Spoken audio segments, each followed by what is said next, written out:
Hello and welcome to yet another video of Cornerstones of Math. Today we are going to solve the following problem. Suppose that x plus y plus z equals a, xy plus yz plus zx equals b, and xyz equals c. Express the following expressions in terms of a, b, and c. The first one is x plus y times y plus z times z plus x.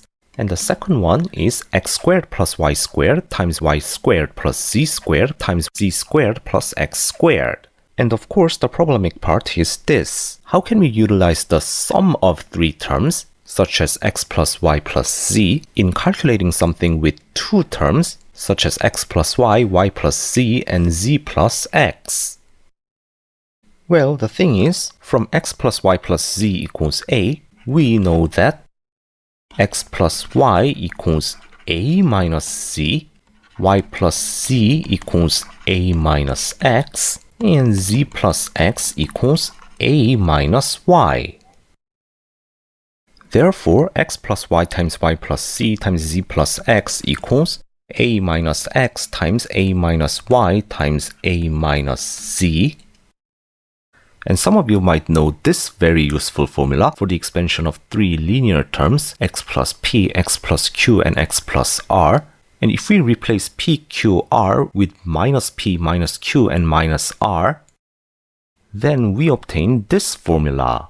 Therefore, if we expand this, we obtain a cubed minus x plus y plus z a squared plus xy plus yz plus zx a minus xyz.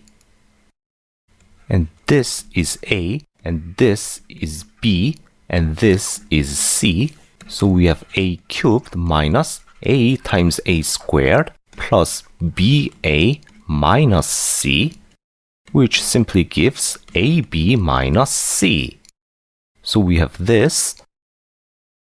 But let's ponder on our result for a while. Here, if we change a, b, and c back into x, y, and z, then we have this identity.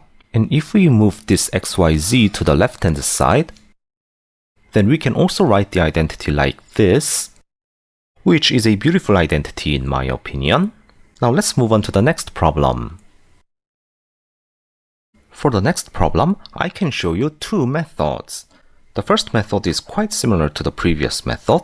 Instead of x plus y plus z, now we have to use x squared plus y squared plus z squared.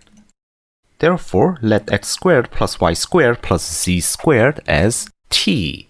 Then, x squared plus y squared equals t minus z squared, and y squared plus z squared equals t minus x squared, and z squared plus x squared equals t minus y squared.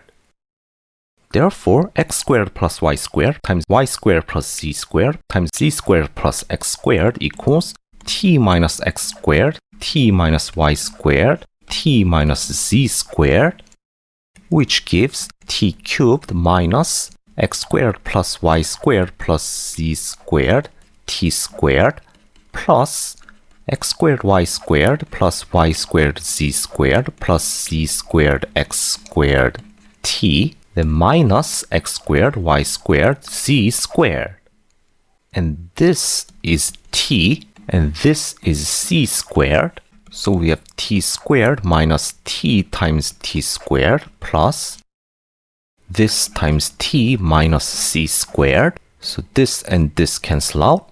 And this t is a newly introduced variable. So if we change back to the xyz, we have x squared y squared plus y squared z squared plus z squared x squared times x squared plus y squared plus z squared minus c squared. So we only need this and this.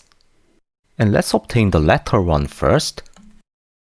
From this famous expansion of x plus y plus z squared, this is a and this is b, so a squared equals x squared plus y squared plus z squared plus 2b. Therefore, x squared plus y squared plus z squared equals a squared minus 2b. So we have this, and next let's obtain this. Using the formula right at the above, we can obtain a formula for the expansion of xy plus yz plus zx squared, which is x squared y squared plus y squared z squared plus z squared x squared plus 2xyz times x plus y plus z. So this is b, this is c, and this is a. So b squared equals x squared y squared plus y squared z squared plus z squared x squared plus 2ca. Therefore, x squared y squared plus y squared z squared plus z squared x squared equals b squared minus 2ac. So using this expression and this expression on here and here, let me write at the bottom. So we have just obtained this and this. So we have b squared minus 2ac times a squared minus 2b minus c squared, which gives a squared b squared minus 2a cubed c minus 2b cubed plus 4abc minus c squared. So this is the answer. But we can think of another method where we use the result from the previous problem. So from the previous problem, we have obtained this, which can be also written like this and is beautiful. In this relation, let us replace every x, y, and z with their respective squares. Then we obtain x squared plus y squared times y squared plus z squared times z squared plus x squared equals x squared plus y squared plus z squared times x squared y squared plus y squared z squared plus z squared x squared minus x squared y squared z squared, which is exactly what we have obtained from the first method. From here, the rest of the solution is the same as in the first method. We obtain this, we obtain this, then we obtain the answer. And that was all for today's video. Thank you all for watching. Please don't forget to hit the like and subscribe buttons, and I will see you in another video.